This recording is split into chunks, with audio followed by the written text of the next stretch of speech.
হঠাৎ চটপটি খাইতে মন চাইতেছিল, তো ভাবলাম বইসে থাকুমকে বানায় ফেলাই চটপটি। এই যে ডাবরিগুলো ভিজায় রাখছিলাম, এটা কি বলে, ডাবরি তো বলে নাকি বুট, থাক একটা হইলেই হয়। পরে ডাবরিগুলো ভালো করে ধুয়ে সিদ্ধ করতে বসিয়ে দিছি। এই যে দেখেন, ডাবরিগুলোর থেকে খোসাগুলো আলাদা হয়ে গেছে। যাক, সিদ্ধ হচ্ছে হোক, আমি ওয়েট করতেছিলাম কখন সিদ্ধ হবে, কখন আমি চটপটিটা বানাবো। সোডা আর লবণও কিন্তু দিয়ে দিয়েছিলাম, ওটা আমি দেখাইনি। তো এটা হয়ে গেছে, এখন একটু আলু সিদ্ধ দিয়ে দিব। আরে কড়াইটা তেরা বসেছি, ধুর, সোজা করে নেই, দাঁড়াও। পরে তো আমাদের আসল জিনিসটা লাগবে, দেখতে হবে তেঁতুল আছি নাকি। এই তো আছে, দেখি কতটুকু আছে। আরে আল্লাহ, এই দুইটা মাত্র, এই দুইটা দিয়ে কি হইব? হইব, থাক, হইব, এটা দিয়ে কাজ চালাইতে হইব। আর এই যে দুইটা সস দেখতে পারতেছেন, 2 মাস ধরে আমাদের ফ্রিজের মধ্যে পড়ে আছে। বোতলের সস পাইয়া এগুলা কেউ কাজেই লাগায় না। পরে আমার আম্মুর একটা সুন্দর বাটি নিয়ে নিব।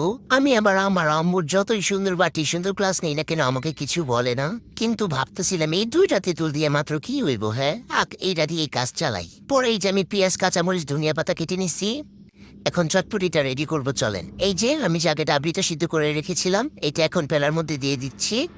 আর পেলার মধ্যে কিন্তু একদম সমান সমান করে দিতেছি। বলা যায় না, আমার বোনের যদি আবার ঝগড়া লাগায় দেয় কোনটায় যদি বেশি হয় কোনটা কম হয়, তো একদম মেপে মেপে সমান করে দিতেছিলাম সবটার মধ্যে, যাতে একটাও কম বেশি না হয়। পরে এই যে দেখো, আমি পেঁয়াজ দিয়ে দিচ্ছি, এরপর হচ্ছে আলু সিদ্ধ করে রেখেছিলাম যে, ওইগুলো দিয়ে দিচ্ছি। প্রত্যেকটা 2 চামচ করে দিয়ে দিলাম, এইগুলো যাতে কম বেশি না হয়। পরে 1 চামচ করে সবটার মধ্যে টক দিয়ে দিলাম। এরপর দিব হচ্ছে কাঁচামরিচ, হালকা জ্বালিয়ে দিছি, তেমন এত বেশি কাঁচামরিচ দেয় নেই। এরপরে হচ্ছে ধনিয়া গুঁড়া, জিরা গুঁড়া, এরপরে শুকটা মরিচের গুঁড়া, এগুলা দিয়ে দিচ্ছিলাম আমি। এরপরে হালকা একটু বিট লবণ দিলাম। পরে একটু ধনিয়া পাতা দিয়ে দিলাম, ঘ্রাণটা ভালো আসবে। এরপর দিয়ে দিলাম এই যে আসল জিনিসটা, ফুচকা। এরপরে ডিম দিয়ে দিলাম উপর দিয়ে, দেখো কত সুন্দর লাগতেছে দেখতে। এখন খেয়ে দেখি আমার চটপটিটা কেমন হয়েছে। আসলে খেয়ে দেখি টকটা একটু কম হয়ে গেছিল।